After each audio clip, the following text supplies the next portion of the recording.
My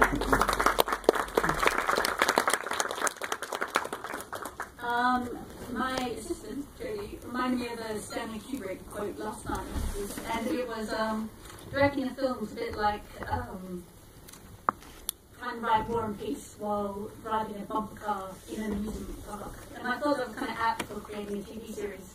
I think Beowulf, I would say, it's like trying to write War and Peace while riding a bumper car in an amusement park in 90 mile/hour winds.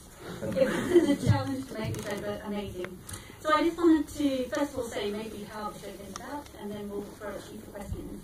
So, Tim, how did Beowulf come about? Welcome, everyone. Thank you for coming along. Beowulf started really as an idea. We were looking for something, some recognisable brand, something that would chime with people, something that had its own mythology and had its own story attached to it, but which could deliver to the audience a great, fun-filled action-adventure show.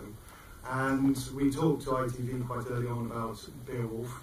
It seemed to chime. It had that sort of resonance with this country.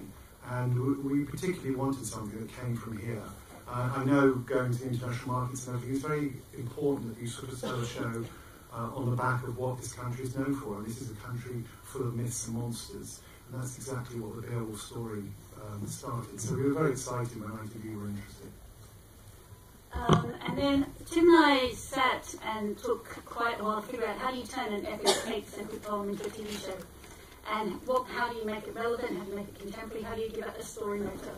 And one thing that really opened it up for us was thinking about the Western. Beowulf, played by the amazing Kieran Bew, essentially becomes Erot's Sleeve. And through him, he opens up a world of Erot, and a world beyond Erot of 6 different tribes. And I'm going to throw over now to James Dormer, the writer, who might talk about how we evolved the series and the various themes we approach. Hi, thank you for coming. Yeah, I mean, basically, Tim and Katie approached me and said, would I like to help adapt the poem Beowulf? And that to me was quite a scary thing, because I studied history, and I knew how important the poem was, particularly to this country. So it took me a little bit of time to kind of find a way into the story.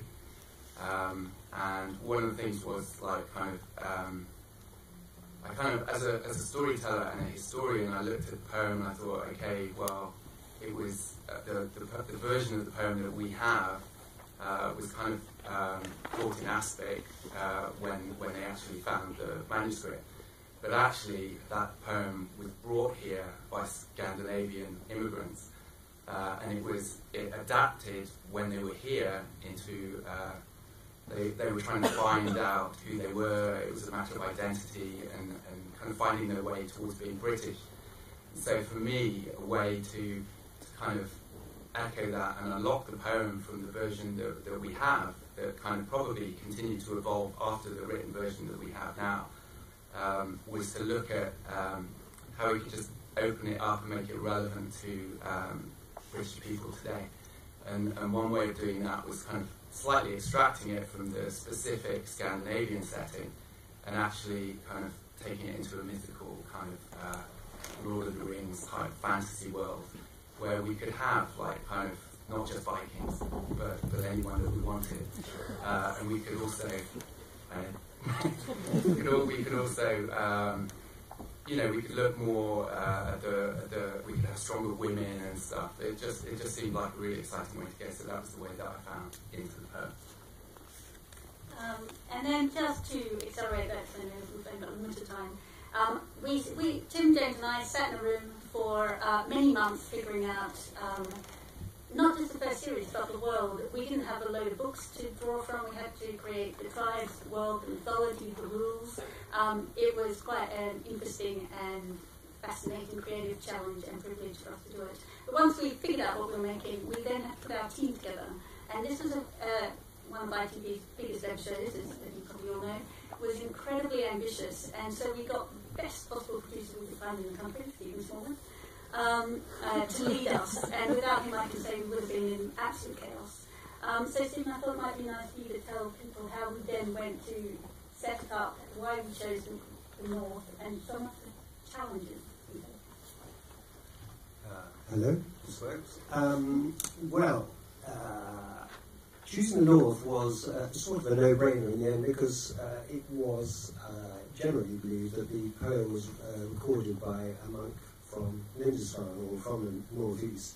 But we did look for practical reasons at various other places, or consider various other places to shoot it, including Ireland, where Vikings is shot. And I did actually go and look at all the sets that they built there, and I knew all the locations because I had produced quite a few things in Ireland. And it was clear that if we shot it there, we would just replicate what Vikings were doing. So we decided against that. And for the same reason, Northern Ireland was sort of ruled out because Game of Thrones had occupied all that territory. And we're not making Game of Thrones. I considered foreign countries like Hungary, where I shot before, where I did a show called Catfile many years ago, but I didn't think the landscape was going to be right for that. And we considered Romania for about 30 seconds before my very kindly executive said they didn't like the thought of having to go there very much. And I think, well, actually, you were dead right about that. So we went to the northeast, where Tim and Katie had already been, and clearly the landscapes there were fabulous. But, you know, in order to shoot a show like this, you've got to find a landscape that hasn't been altered in 1,300 years, which is not very easy in Britain. But oddly enough, in the upper reaches of County Durham and in Northumberland, you can find fairly unspoiled places. But if you look very, very carefully, you will see occasionally the evidence of a wall or a field, which we try and get rid of. But the eagle-eye might spot a wall in the distance. But you have to remove all sorts of things from shots. And oddly enough, I saw a mistake we made in this tonight. There's a beehive in the bottom right hand of one of the frames. When it's 30 foot wide and 20 foot high, you can actually see these things better, so we'll get rid of that. The most important decision, obviously, when you're making a show of this nature is the creative people, besides obviously the scripts and the casting, which are paramount. The creative heads of department who make the look of the show are key. And so we got some very good people, who, amongst whom one is here tonight, today rather, who's Ralph Wheeler-Holes, who's the costume designer, who's given a very short time to come up with a look for the show, which is incredibly difficult, and he did a fantastic job. And we hired a rather idiosyncratic designer who's quite a genius called Grant Montgomery to do production design. And he became so emotionally involved with the project that, having built the sets, he didn't really want anyone to shoot on them in case it was filmed. So there was high hysteria while we tried to rectify that situation. And he clearly, I thought the sets were him. So, you know, when we suggested we needed to cut a hole in the roof to put the lights through so we actually see anything on the interior set, it was clearly like he was going to have a personal lobotomy. But got over that, and I think, you know, the skill of his work speaks for itself. In the interiors and the exterior of those sets are absolutely fantastic. And talking about the fantastic things, let me introduce our cast. So Kieran, obviously you've recognised. Ellora plays the wonderful blacksmith who desperately wants to be a warrior, Vishka, and Ed Speleers, who plays the dynamic and frustrated in episode 1, Slean. So thanks guys for coming. I know the traffic was bad. Kieran, and I also want to say Sam Jones is here, who is our absolute phenomenal casting director. So thank you, Sam. Anyway, Kieran, what was it like playing Beowulf? Hard work. It's well, for me, it's been an amazing job from start to finish. It hasn't finished yet.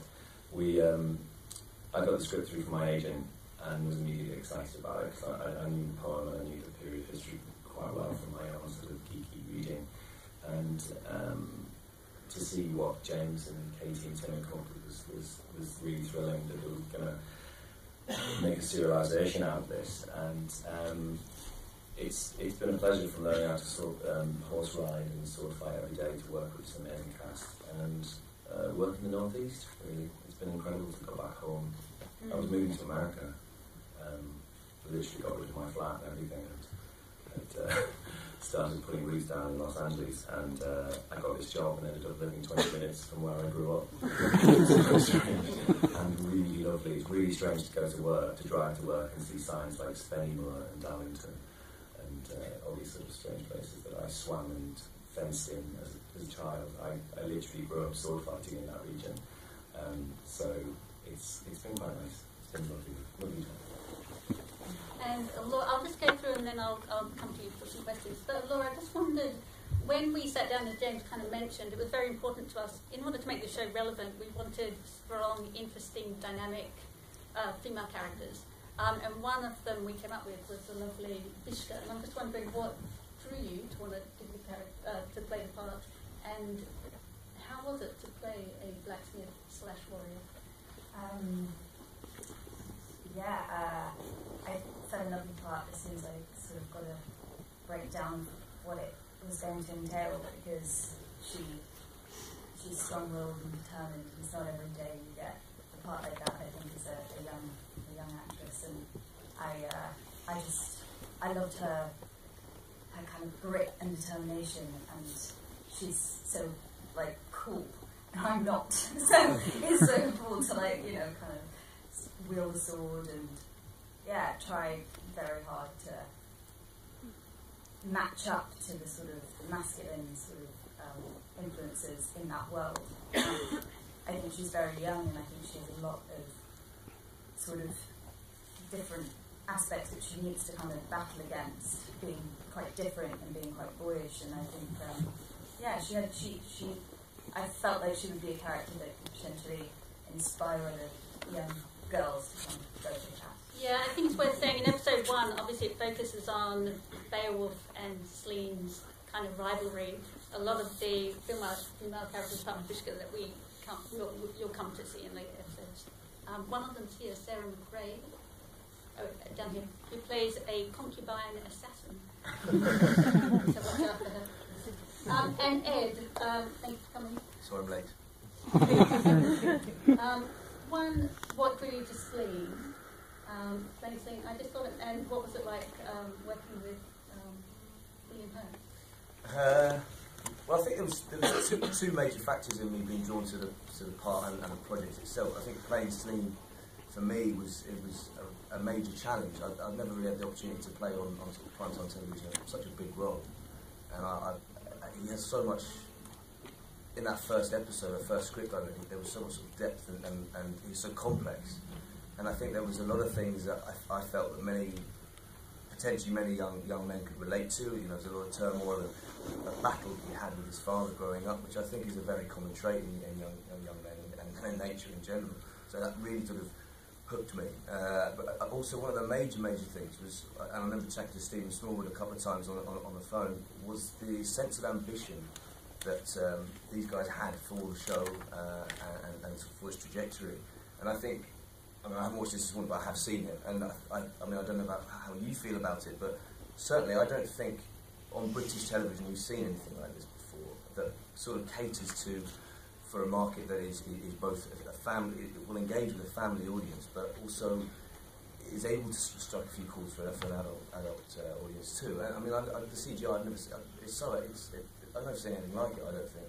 I think it's really impressive, and I think it's matched the ambition that I was sold very early on. And it was a tough shoot. If you're going to be shooting for 7 months in the northeast of England, it's not going to be easy. It's going to be tough, and you're in a disused quarry. It's brutal, but that lends to what you're doing, and that lends to working with some wonderful cast, amazing crew. The crew on that job are the most hard-working crew I've ever come across. So tenacious, didn't stop, not a peep at them, not a moan at them, just relentless and brilliant. And we're very lucky to have had such great people to work with. So those are sort of the major reasons as to why I wanted to be part of this. I asked William Hurt because he's a great story. No. Sorry, I completely ignore that. But, William Hurt, yeah, it was a great. It was a privilege to get to work with him in any capacity.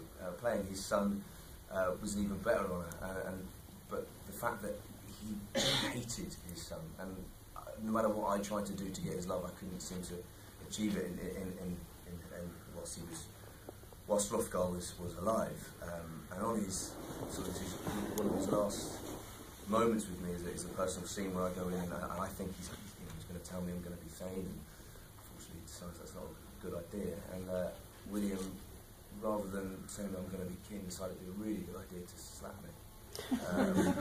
But rather than stunt slap or stage slap, he actually slapped me. And not just once. It'd be like, oh Ed, I'm so sorry. I'd be like, no, Will, you're fine, mate, you're fine. And then cut to the next tape, bam. I'm so sorry.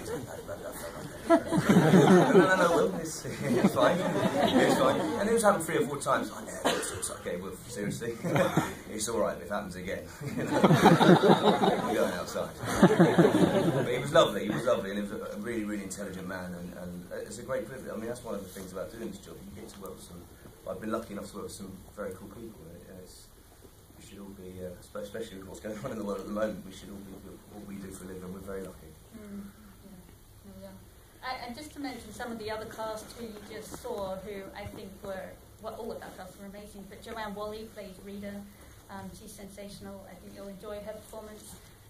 Obviously William Hurt. We've got David Bradley, Ian Paulston Davis. He's fantastic.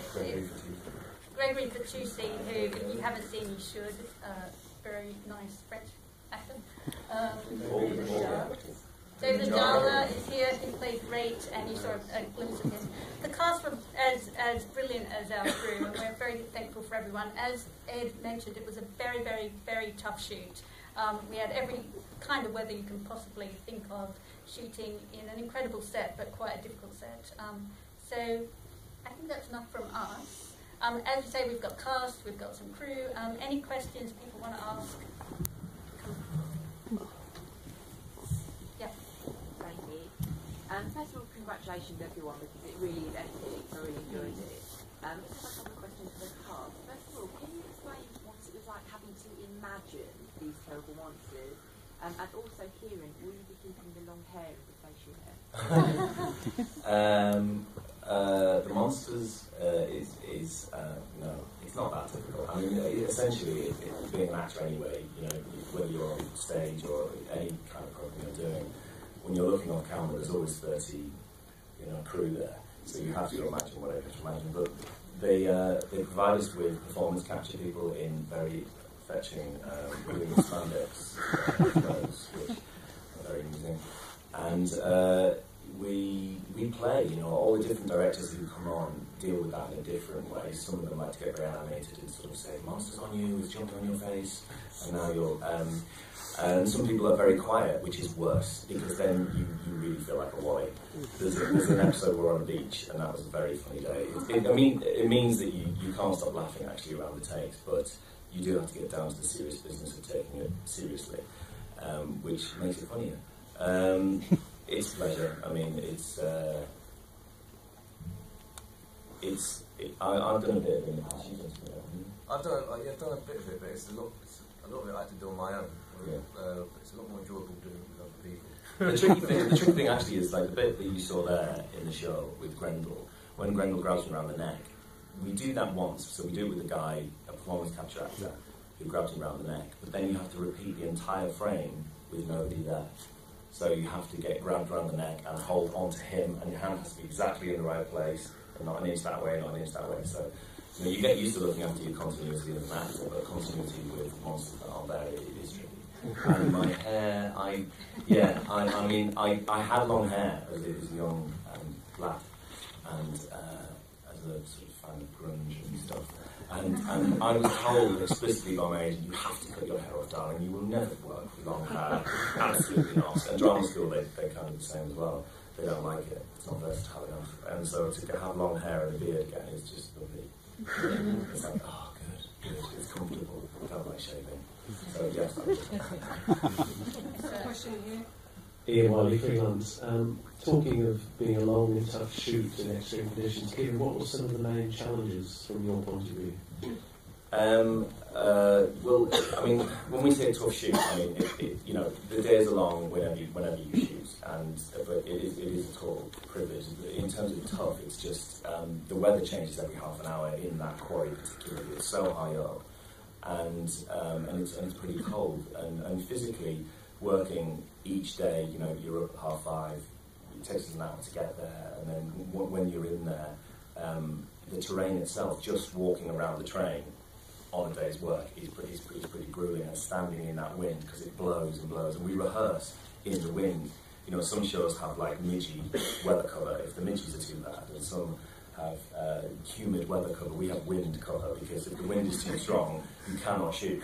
You know, the number of times we built a crane and then couldn't use it because the wind had suddenly come from nowhere. All the drones, you couldn't use these expensive, you know, things. So it's quite, you've got to adapt around that. But physically, sword fighting and horse riding on a daily basis is quite a workout.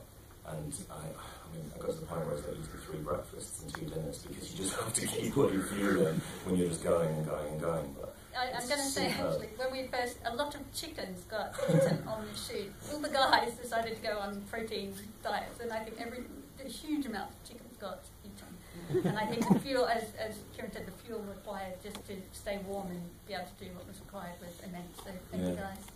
And thank you to the poultry. Maggie? Yes, could I ask, well, I suppose Tim and maybe Frank, have you got a second series actually scripted? Are you going to? Yes, well, we're working on that now, so we're prepping for the second series. But of course, you wait to hear the result from the public. I think it's worth to say on a show like this, because it's 13 episodes, I mean, the amount of preparation is immense. Yeah. So we spent 2 years before we started filming that, and that was the development and just getting it set up. So in order for the second series, we've sat down, we have storylines, we've commissioned scripts, so you really have to, we'll have to start building something soon, you know, so you really have to... Have you kept the sets, I mean the quarry and everything? That's yes, we're very interested to know what the Northumberland winter will do to them, but we've gone back in the budget.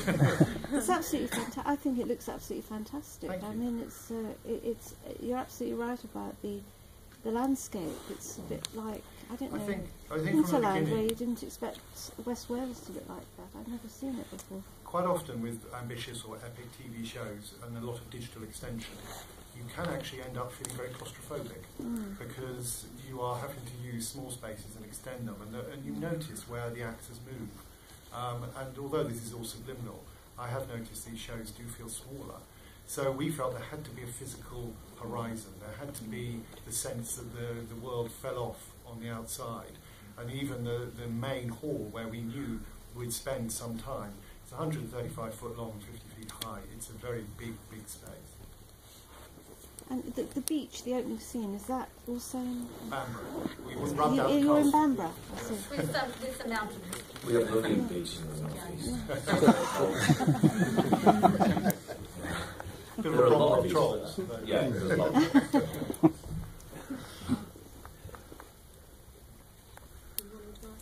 Yeah, okay, great. Do you want to take the microphone? Yeah, sure.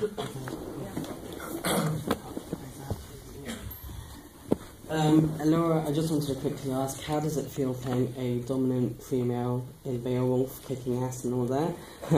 And how do you feel like it's helped nowadays, like trying to get the message across that women can have the same rights as men, with equality? How does it feel? It feels great. I feel. I think when I first read the script, I kind of thought this is the sort of character that's going to have a sort of, if this was to continue, you know, a potential sort of very long sort of arc, and she's going to discover things along the way. And I think that regardless of what anybody's ambitions are, I think it's about sort of dealing with the problem at hand. And I think because she starts off quite young and naive and sort of set only in one thing, with a sort of modern day kind of family setup. I mean, she's just goes, her mum is just, it's just her and her mum until Bradley comes along, and then all of a sudden it's just like, what the hell? Like, why are you there? You know, who are you? Where did you come from?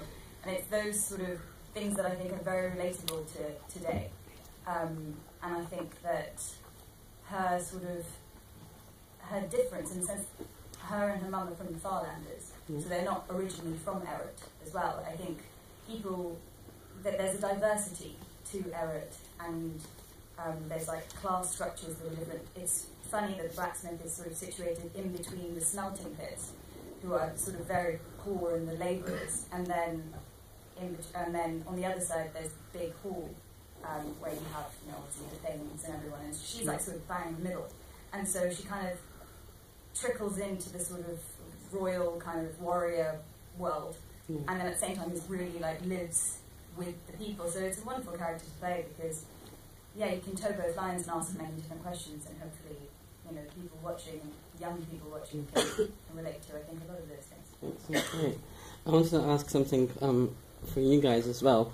How does it feel, like using visual effects, like in a scene? I mean, this communication with the companies, with the visual effects companies and stuff. Like maybe there's a design that doesn't go right, or something, or they've delayed, or something. Maybe, like how does it feel? Yeah, Fred is Tim is probably, I'd say, the UK's leading television expert, CGI. He did Talking Dinosaurs, Primeval, absolutely incredible. And also what I think is fascinating about Tim, I'm going to give a bit of a blurb here, his background is zoology. So the creatures feel, I think, as brilliant and real and organic as they do, because they've come from a place of knowledge. So, Tim, how does the CGI work? Well, I think it's a great thing to deploy in television now, and I think people have somehow been a little bit reluctant. Actually, Katie mentioned Walking Dinosaurs, that was 15 years ago, and yet still, I thought when I made that, then this stuff would be all over the television within 10 years. And it isn't, and that's not because it can't be, it's because I think a lot of people are frightened of it. It takes away from what they know. I think you just have to plan it in from the beginning. You don't think about it after you finish filming and then think, what should we do? You plan it from the start. You have to look at the designs just as costume designs or whatever. And we turned over lots of different things. The Troll we saw straight away and liked. But Grendel went through many iterations. And the one thing we're doing this time round, which is different from dinosaurs and stuff like that, is we're actually working on their characters a lot more. Grendel has a whole role to play. He is a dramatic person within this drama, and so he needs expressions. You need to look at that face and believe it. And he's actually really quite sweet when he's not growling at someone. The big ears at the side going up and down really help. But yes, you've got to believe them. They've got to be biological. They've got to be understandable. Fantasy creatures sometimes you just look at and go, there's not in a million years is that anything real. So that was very, very important because our world is real. There's no magic in it. Everything is about, well, the trolls are like the bears in the woods, or the Barghest are like the wolves. It all sort of makes sense. It's just slightly different. And just one last question, and I'll hand it to whoever else. I've started to see, like recently, that ITV within this autumn, they've started to bring more shows that are more mythical, and more to do, and fantastical and that sort of stuff. And like how usually there's a market for this sort of stuff, and like how long did it wait until you got your pitch through to this month, or was it just recently and you got through, or sorry, how we got this show? Yeah, well, how long did it take until your pitch came through? Right. Actually, bizarrely, this one was quite quick, but Tim and I had developed a few others beforehand that hadn't quite got the mark. So when Tim mentioned, should we do Beowulf, and I didn't know the poem, I said, what's Beowulf? Read it, thought it was fantastic, and actually it was quite quick. We went very early to see Steve and Jane and pitched it to them, and luckily they liked it. We came out with a couple of pages, got James on board. So I think it was a year from idea to commissioning. But it's all slow compared to what you're used to. Drama is incredibly slow. So if we say this is quick, it's 3 years. So that's quick. Primeval was 5 years. Okay, cool. So, I mean, these things do take time. I think that's why if you have to absolutely love what you want to do and have absolute commitment, because it does take such an amount of time and determination and passion. Beowulf is such, sorry, just one more. Beowulf is such, that's it, you can take it from. Beowulf is such a, inspirational poem, and it's so powerful in history. Why Beowulf, aside from anything else that you could have picked? I think it's the source material of what we call fantasy. If you're sort of not sci-fi or anything like that, but fantasy shows. Yeah. I think Beowulf was the first for Western tradition anyway, and that's what inspired Tolkien, and then his mythology fed into it. But if you go back to the source material and say, right, this was a live story being told to people, being changed every time it was told, how would people be telling it now?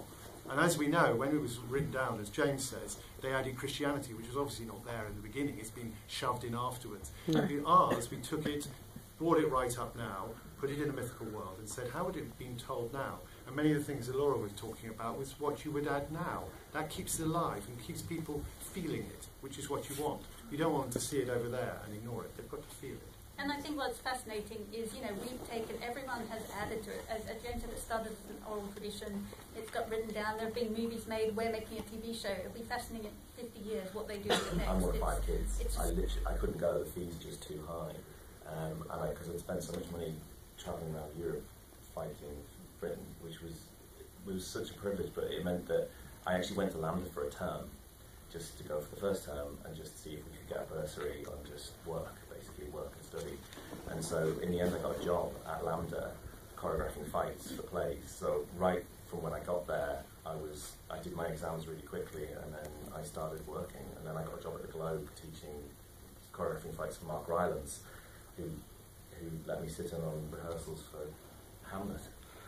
And then I was fight captain, so I had a pass and I could go to the Globe whenever I wanted and watch Mark Rylance play Hamlet 12 times.